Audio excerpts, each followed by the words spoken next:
Dans la capsule vidéo d'aujourd'hui, on va vous parler du CSS. On va vous faire une brève introduction à la mise en page web. Pour commencer en mise en page web, c'est important de comprendre des termes comme disposition de bloc, disposition en ligne et flux normal.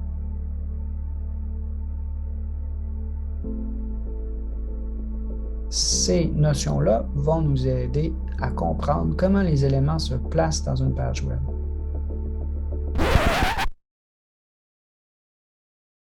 Avant de commencer à modifier des valeurs de propriété qui vont changer l'emplacement des éléments sur une page web, il peut être important de comprendre qu'est-ce qui se passe quand je fais rien. Lorsque je fais rien, les éléments vont se placer dans ce qu'on appelle le flux normal ou le Normal Document Flow. Qu'est-ce que le Normal Document Flow? Les éléments vont se placer dans l'ordre qu'ils ont été écrits dans le document HTML, puis ils vont se placer dépendamment de leur type. On a deux types d'éléments, soit inline ou bloc. Ça va dépendre aussi de la taille de ces éléments et de l'espace disponible dans la page. Pour ce qui est du type d'élément, on a des éléments de type bloc ici, le titre qui est un H1, ou le sous-titre qui est un H2, ou ce paragraphe, ce sont tous des éléments blocs qui s'empilent.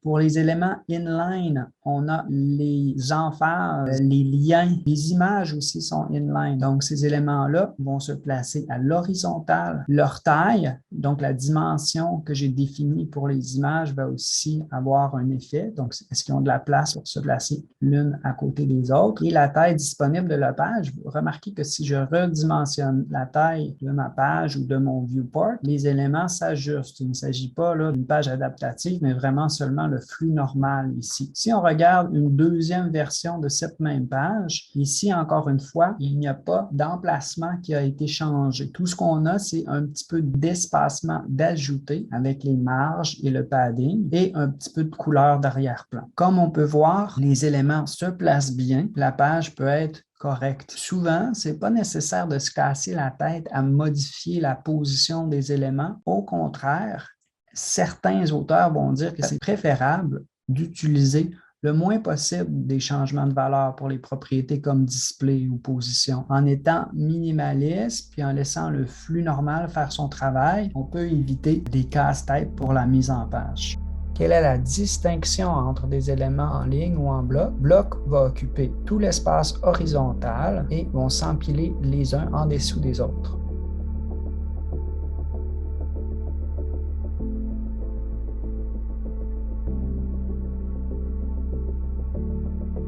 Pour ce qui est des éléments en ligne, ils occupent l'espace seulement entre leurs balises et s'intègrent dans une ligne de texte. À part l'élément A, ils ne peuvent pas contenir d'éléments blocs.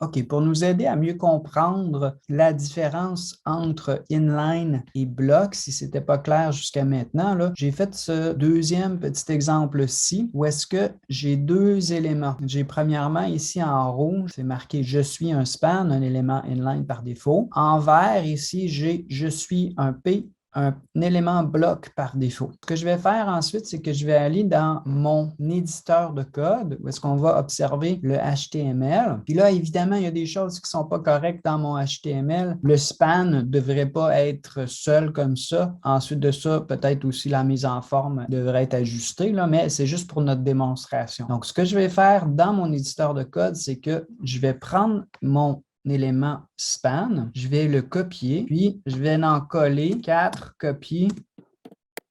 Ça, 1, 2, 3, 4. Puis, je vais aller ici pour mon élément paragraphe, puis je vais faire la même chose. Donc, 1, 2, 3 et 4, comme ça. Puis, je vais enregistrer cette modification-là. Puis ensuite, on va retourner à notre page puis essayer de vous imaginer qu'est-ce qui va se passer si vous avez bien compris les définitions de tantôt.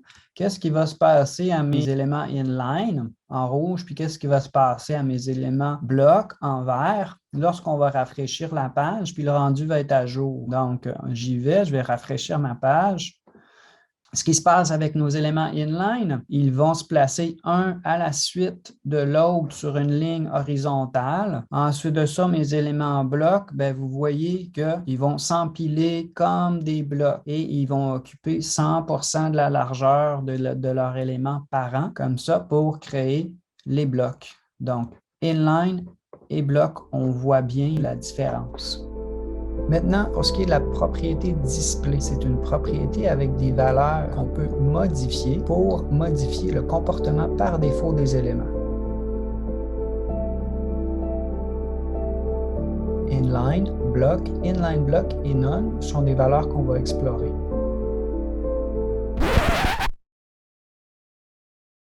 Bon, peut-être que vous vous posez la question, pourquoi est-ce que c'est un tutoriel CSS? Depuis le début, tu nous parles de choses HTML. C'est important d'avoir une bonne structure HTML avant de pouvoir faire du CSS qui va être efficace. C'est-à-dire que si on s'imagine une maison qui est mal construite, peu importe la quantité de décoration que vous allez mettre, ça ne fera jamais une maison qui va bien paraître. Donc, c'est un peu ça l'idée, c'est bien comprendre comment créer une bonne structure d'abord, comment les éléments vont se placer si on ne change rien, puis ensuite faire des modifications à l'aide des propriétés CSS seulement lorsque c'est nécessaire. Donc, si on approche le CSS avec cette idée-là, ça devrait bien aller.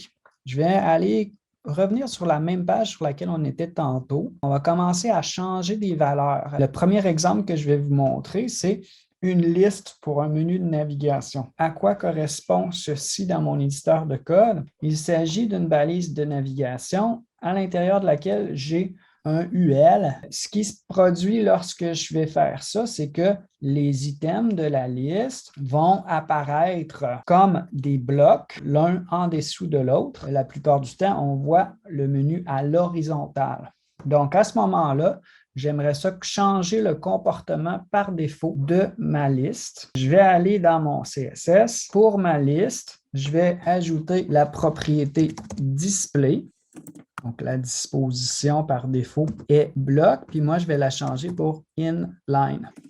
Je vais enregistrer cette modification, puis je vais rafraîchir ma page, puis vous allez voir, le menu va se placer comme ça. Quelque chose qui est un peu surprenant à savoir, c'est que les images sont par défaut inline. Il y a longtemps, quand le web a commencé, les images qu'on affichait sur des sites web, c'était de très petits icônes, comme par exemple une petite enveloppe, émoticône, quelque chose comme ça, là, quelque chose de très simple. Maintenant, généralement, les images sont beaucoup plus grandes, mais on a toujours ce comportement-là par défaut qui vont se placer en inline. Donc, si je reviens ici dans mes styles, puis je vais cibler mes images, puis je vais écrire display et je vais changer leur comportement par défaut de inline à bloc, enregistrer cette modification-là, puis je vais revenir rafraîchir la page, puis vous voyez que les images sont les unes en dessous des autres. Évidemment que dans un site moderne, les images seraient un petit peu plus grosses. J'aurais probablement besoin d'ajouter un peu d'espacement, mais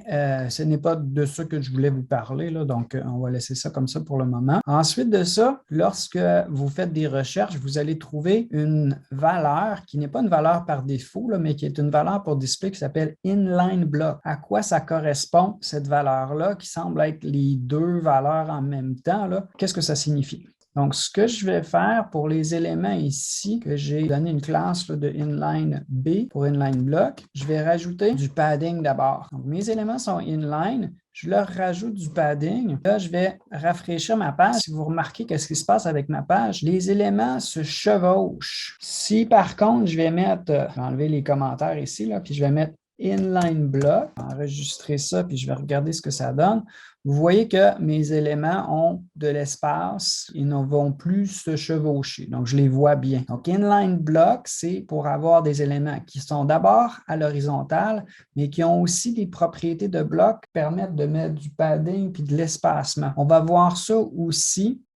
Si je remonte ici à mon menu de navigation, mes boîtes pour mon menu devraient être un petit peu plus grandes. Donc, je vais faire quelques modifications à mon code ici. Donc, je vais remonter ici. Pour mes items de liste, je vais les mettre inline block. Puis, les éléments encre qui sont à l'intérieur de ces listes-là, les mettre en bloc. Puis, vous voyez qu'il y a d'autres propriétés ici, comme par exemple la hauteur de la ligne, le padding, un peu de décoration. Je reviens ici sur ma page et je rafraîchis ma page. Et vous voyez que mes éléments de menu maintenant sont plus grands. Puis, l'espace cliquable, il est plus grand. Curseur, vous voyez changer de la flèche pour la main dans un plus grand espace, ce qui va faciliter, ce qui est meilleur pour notre utilisateur. Dernier exemple, avec Display, on peut aussi cacher des éléments. Donc, ça a certaines utilités, ça a aussi certaines contraintes parce que ce n'est pas idéal pour l'accessibilité, mais on peut avoir une valeur de display qu'on appelle none qui va faire disparaître. Donc ici, là, le gros carré où est-ce qu'on a marqué « Je ne veux plus te voir ». Bon, on lui a mis une classe cache, puis je vais rajouter display none, enregistrer. Et je vais rafraîchir la page. Puis, mon élément a disparu et en plus, ça ne laisse pas un trou, là, il n'occupe même plus d'espace dans notre page. Donc, il est complètement disparu.